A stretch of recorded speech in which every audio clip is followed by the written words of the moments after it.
Olá, pessoal! Começa agora o Momento Papo de Mãe. Quando os filhos nascem, pai e mãe precisam aprender muitas coisas, inclusive a serem bons contadores de histórias. As crianças adoram ouvir histórias, seja em casa, nas festas, na escola. Há muitas livrarias também com contação de histórias. Uma boa dica de programa para o fim de semana com os pequenos. Hoje está aqui o Ilan Breman, que além de escritor, é um ótimo contador de histórias, né, Ilan? Comecei contando histórias para depois ir para o texto. A Cecília Meirelles dizia, os escritores são herdeiros dos contadores de histórias. Que bonito! E olha, nós convidamos também a Vanessa, que é mãe do André, de 3 anos, que está ali brincando. Vanessa, você também se tornou uma ótima contadora de histórias depois que se tornou mãe? Tive que aprender na marra, né? A gente vai pegando jeito de contar histórias, porque eles gostam muito, exigem muito, né? E quais são suas técnicas para contar uma história, para chamar bem, prender a atenção dele? Eu já começo assim, dizendo que a história vai ser assustadora. E aí ele já para, já presta atenção. Uhum. E você interpreta, tem que fazer vozes diferentes? Ou você ainda não, esse lado atriz ainda não? Como que é? Tá começando agora, ele já tá pedindo mais isso, né? Ele já exige mais. Antes não, antes eu só contava a história do meu jeito, minha entonação mesmo, mas agora ele já começa a exigir um pouco mais. A voz da bruxa, a voz da pessoa que está em perigo. É porque os pais têm que se virar mesmo para prender né? a atenção dos pequenos que não param, sim, né? Sim, principalmente nas horas mais difíceis a gente faz qualquer coisa. Ilan, você contava a história profissionalmente mesmo? Profissionalmente. Eu comecei como contador de histórias, mas chegou um momento que as pessoas diziam, Ilan, você vai ficar aqui na cidade? Assim, não, vou ter que ir embora. Ah, vamos para casa para me contar a história à noite? Eu falei, não rola, não dá. Aí um dia eu comecei a perceber que quando eu vou embora, assim, as histórias ficam na cabeça, mas as pessoas queriam histórias que eu inventava. Falei, vou fazer um livro, eu vou embora, o livro vai ficar.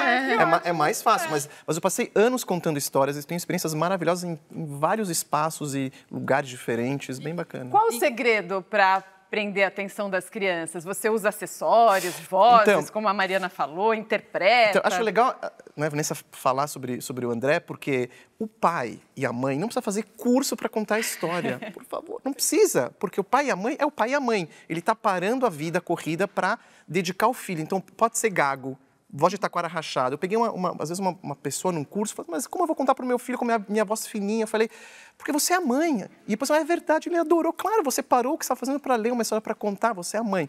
Profissionalmente é diferente, é bem diferente. E aí, como que é profissionalmente? Então, profissionalmente, eu tenho um estilo que é diferente, tem vários estilos. Eu usei roupa, usei acessórios, mas o que eu reparei? Que os acessórios, para mim, eles desviavam a atenção. Então, eu estava com uma roupa marroquina, árabe, grande, então o padre chegou. Ou era, o que você tem embaixo do saiote? Isso me atrapalhava. Então, eu fui me desnudando das fantasias e reparando que quando eu usava só a história e o corpo lá, que eu estou lá no momento, eu criava a oportunidade da criança imaginar mais, criar mais na cabeça dela. Não é que seja melhor, mas é o meu jeito que eu encontrei. Aliás, o André também se tornou um bom contador de histórias? O André, sim, ele é um mini roteirista, né? ele pede um tema, aí eu começo, mas ele vai mudando, vai modificando, e aí vai emendando uma coisa na outra e você tem que acompanhar, né? É aquela coisa rápida. Porque a criança também gosta de contar a história, né? Sim.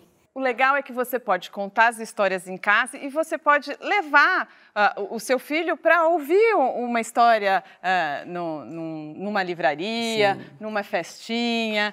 Como é hoje você saber que as pessoas estão contando as histórias dos seus livros, né? É fantástico, assim, é uma emoção. Espero que nunca perca essa emoção, né? Eu ainda fico muito tocado, eu recebo às vezes e-mails da Coreia, da China, imagina, da Polônia. O cara tá lendo uma história que eu criei na minha casa, e que nem o André. Eu queria várias histórias com o André, né? As minhas filhas me inspiraram muito. Nossa, o André seria vários livros também. Então essa coisa de tá perto e longe com o livro é muito bom. Muito bom. Agora, as pessoas devem ter ficado curiosas porque você disse que já contou histórias em lugares muito diferentes. Quais foram esses lugares? Então, eu já contei histórias dentro de um trem, assim, andando o trem com a minha filha no colo. Tá no YouTube, podem procurar, tá lá no YouTube, tá engraçadíssimo. Contei já histórias em assentamento sem terra, em hospitais. Já contei histórias em casamento. Não faço mais, tá?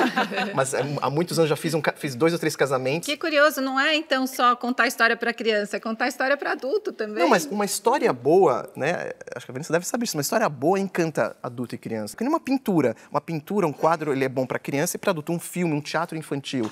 O teatro infantil, ele é bom quando agrada também o adulto, né? Então isso vale também para as histórias. Uma dica até quando forem os amiguinhos, que conforme eles vão crescendo, os amiguinhos vêm, às vezes é fazer uma roda e você contar para todos juntos também. Pode ser legal. Eu sou um pouco tímida, né? Mas a gente vai. Pode levar também, pode levar também numa livraria, também, sim. Num lugar para ouvir histórias, ele gosta. Né? Quando tem contação de histórias, ele para e ele presta muita atenção, ele se envolve ali. Isso é legal, as livrarias oferecem de maneira gratuita até. Eu queria falar uma coisa legal que você falou da atenção, que é uma dica rápida e importante. A atenção, ela não passa pelos olhos da criança, e sim pelos ouvidos. Ela pode estar lá longe e ouvindo tudo que a gente está falando, e perto da gente sem ouvir nada. É que nem a gente está lá no ônibus, no metrô, e tem gente atrás da gente brigando, que delícia, a gente está ouvindo tudo, passando o tempo e nem olhando para eles. Às vezes você está lá com o seu chefe e passa batido, ele está falando para você, está fazendo assim, com a cabeça, e não está nem aí. Então, a atenção da criança para a história não são os olhos, ele pode estar do seu ladinho e estar ouvindo completamente todo o enredo. Boa dica, Ilan. E no próximo bloco, o Ilan, então, vai ter que contar uma história pra gente, bem curta, para mostrar a arte do improviso. Pode ser? Pode ser. Então tá bom.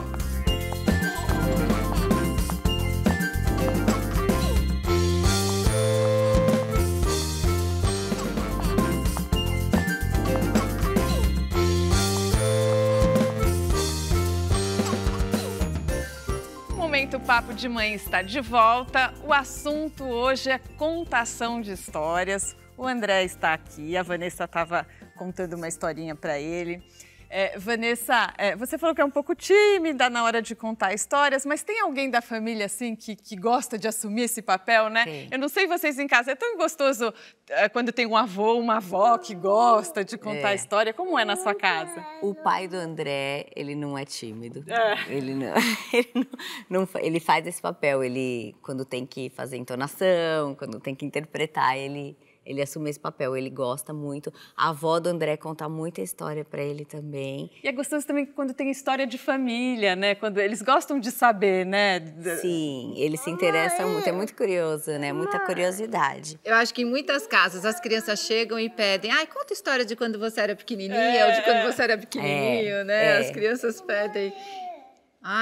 E esse livrinho, inclusive, que você estava aí mostrando para ele, é o livro do Ilan, é um dos seus primeiros livros? Não, pior que não. Até as princesas soltam pum. As pessoas acham, né? Mas eu já tinha mais de 20 livros antes. Jura? Mas esse é um pum tão estrondoso que... E esse aí já tem quantos anos, o pum? Esse já tem, vai completar no que vem 10 anos. 10 anos, então, mas é um livro que realmente mudou minha vida antes do pum e depois do pum. Mas peraí, se antes do pum você já tinha escrito 20, depois do pum já foram mais quantos? 75 já livros publicados. Aqui no Brasil, 75. Mas o grande sucesso é Até as Princesas Soltam Pum. Sim, esse é o grande sucesso. Tem histórias engraçadíssimas com o livro em vários cantos do mundo, aqui no Brasil. Você vai lá pro Acre, vai para Rio Branco, vai para o Amapá, as pessoas conhecem. E tudo foi mais. traduzido recentemente em que língua? Para euskera, que é uma língua do País Basco e que é uma língua que ninguém sabe muito bem a origem, uma língua bem estranha. Às vezes chega esses livros estranhos com línguas estranhas, assim, que sueco, eu tenho em sueco também.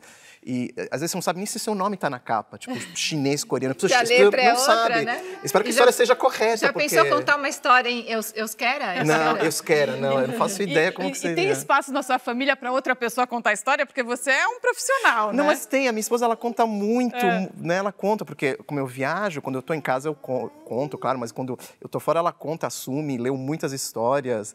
É bem legal, é bem bacana. Tem essa parceria também, não tem exclusividade, não. E nas escolinhas também, ele vai para a escolinha já? E tem contação, as professoras contam histórias também? Tem uma pessoa que vai fazer contação de histórias, acho que uma vez por mês, mais ou menos. E as professoras contam também. E daí isso vai incentivar no futuro, quando a criança, para se tornar um leitor também. Não, mas né? sem dúvida, mas acho que mais importante do que isso, o contar histórias, por exemplo, sem o livro, né, que é anterior, a gente viveu milhares de anos sem livros. Então, o contar histórias é muito mais antigo.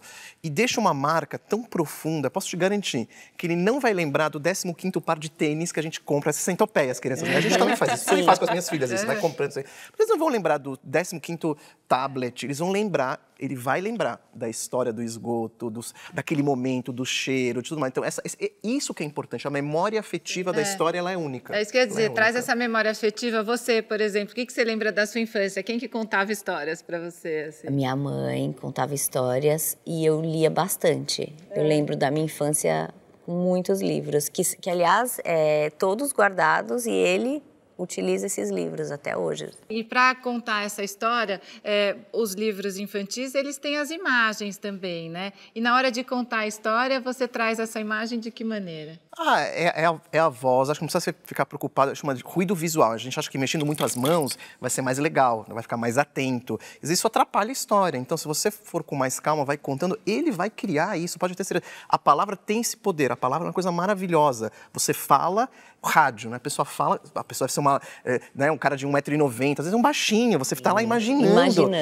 Esse potencial para a criança é fabuloso no isso contar. Que é o fantástico, né? A magia é como a criança vai criar a imaginação dela, né? A partir da história, ela vai criar. Ela que vai criar. E vai criar de diferentes formas. Bem, hoje o mundo é cheio de imagens, está tudo pronto, tudo já está tudo dado. Então, o contar histórias em casa, principalmente, sem o livro, você desliga, tira da tomada e cria essa... Importantíssimo também nessa fase do uso da tecnologia que está tão presente, importante também ter esse outro lado, né? E a criança aprende a ouvir também, né? Que é tão importante hoje em dia, aprender a ouvir. Ficar sentada, ter paciência. Não, e o Rubem Alves dizia que tem muito curso de oratória, mas que devia ter curso de escutatória, para as pessoas aprenderem a ouvir. Agora chegou, então, o momento do desafio do Ilan. Vai ter que contar uma história para a gente. É um desafio mesmo, já que o nosso tempo é curtinho. Em um minuto, né? Então, Ilan, conta uma história, até para a gente aprender para contar depois para as crianças. O André está ali atrás. André, você pode prestar atenção. Ó, o titio tirou a chupeta agora que chamou a atenção, né?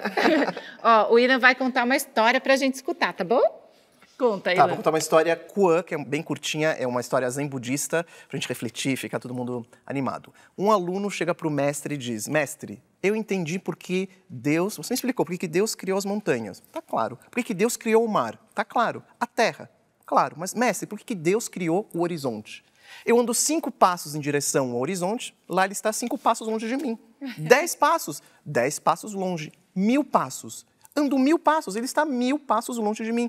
Por que Deus criou o horizonte? O mestre zen budista então responde: exatamente para isso, meu filho, para fazê-lo caminhar. Para fazê-lo caminhar.